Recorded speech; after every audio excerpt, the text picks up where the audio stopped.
Initiation à la littérature française.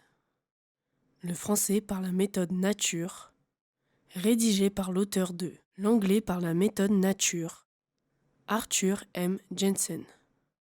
Comment être un humoriste par Pierre Daninos. On s'étonne parfois que les humoristes soient des gens tristes. Il y a de quoi. Les autres hommes, le soir, lorsqu'ils ont fini leur journée, peuvent se permettre d'entrer dans un salon et de parler de choses et d'autres. L'humoriste, non. La journée de l'humoriste n'est jamais finie. La nuit venue, il pourrait croire que sa journée est terminée. Commence alors celle des autres. On l'attend, la maîtresse de maison a invité ses meilleurs amis pour qu'ils le voient de près. Ah, voici notre humoriste. Entre l'humoriste. Un autre homme dirait alors « Bonsoir cher ami, comment allez-vous » Et tout le monde, sans trouver cela follement drôle, se sentirait tout de même parfaitement à l'aise. Ce genre de formule reposante est interdit à l'humoriste qui doit, d'emblée, faire rire sous peine de décevoir son monde. Il m'est déjà arrivé, je ne sais trop pourquoi, de faire rire en disant « Bonsoir cher ami, comment allez-vous » La maîtresse de maison étant sans doute persuadée que je m'exprimais avec ironie pour plaisanter. Mais c'est très rare. En général, cela ne suffit pas. Et je note sur les traits de mes hôtes une grande déception lorsque je réponds « Pas mal et vous ?» Il est clair que l'on attendait tout de moi, sauf cela. L'humoriste n'a pas le droit d'employer ce genre d'expression. Il devra plutôt songer à entrer sur la tête un peu de cette façon. Ou bien à casser quelque chose de précieux, peut-être à dire d'emblée à un invité que son visage ne lui revient pas. Voici tout de même l'humoriste installé dans un fauteuil confortable et prêt à se délasser. N'importe quel homme pourrait, à cet instant, se détendre, écouter les autres, parler de la pluie et du beau temps. L'humoriste non, car il ne se passe guère plus que quelques minutes avant que quelqu'un s'écrie.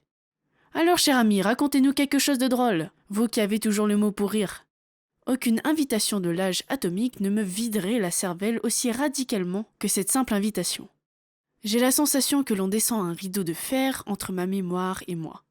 De même que très souvent, le nom d'une personne que je connais depuis 20 ans m'échappe au moment même où je veux la présenter à Sonia. Toutes les histoires, tous les bons mots dont je me souvenais l'instant d'avant se sauvent sans qu'apparemment j'aie la moindre chance de les rattraper. Mon bateau d'histoires drôles chavire. Mes Écossais sautent par-dessus bord. Je retiens une Marseillaise par les cheveux, mais tout le monde la connaît. « Raconte-la tout de même, » dit Sonia. Mais ce soir-là, je n'ai pas l'accent.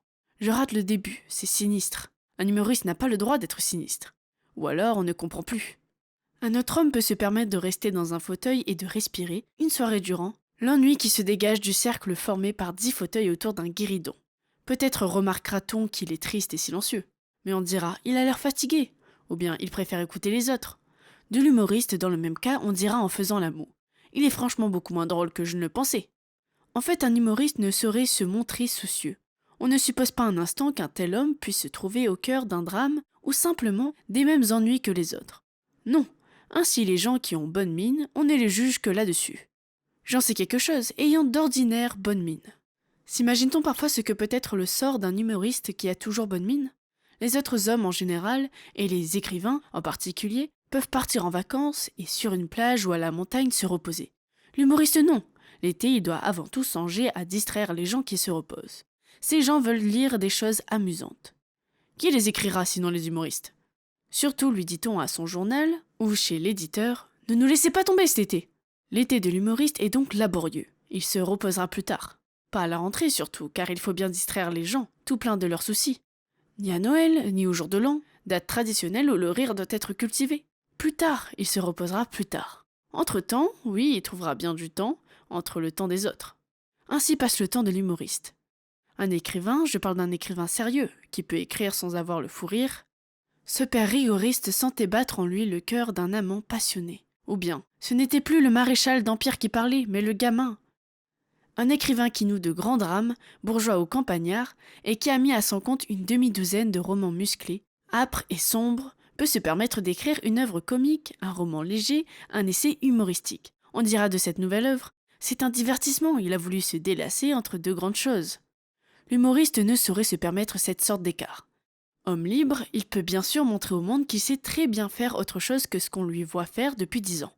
Il peut publier un excellent roman qui n'est destiné à faire rire personne, mais simplement à être lu. Il peut, qui sait, libérer un chef-d'œuvre depuis 10 ans refoulé. N'importe. C'est peut-être un chef-d'œuvre, mais les gens feront la moue. Ce n'est pas votre genre, avouez-le, diront les juges. Et le condamné, brebis un instant égaré dans le monde des gens sérieux, devra, bon gré mal gré, rentrer dans le rang qu'il n'aurait jamais dû quitter. Il a un genre, qu'il le garde. On lui a une fois pour toutes donné une étiquette, qu'il la conserve. Les gens sont très avares d'étiquettes. Une fois qu'ils en ont décerné une à quelqu'un, ils répugnent à la lui changer. Cela peut déplaire, évidemment, à l'humoriste. Pour certaines personnes très graves, sinon très sérieuses, il ne sera jamais qu'un clown. Une caricaturiste qui, ne sachant pas dessiner, écrit. Mais il n'y a rien à faire là contre. Et l'humoriste aura beau enfanter coup sur coup 3 livres affreusement tristes d'où tout humour, même noir, sera banni, il demeurera ce qui doit être, un humoriste. Il peut, à ce petit jeu, perdre sa réputation. Il ne saurait en tout cas gagner une nouvelle.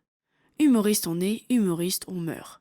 Une fois que l'on a plongé sa plume dans l'encrier de l'humour, l'âme entière y passe.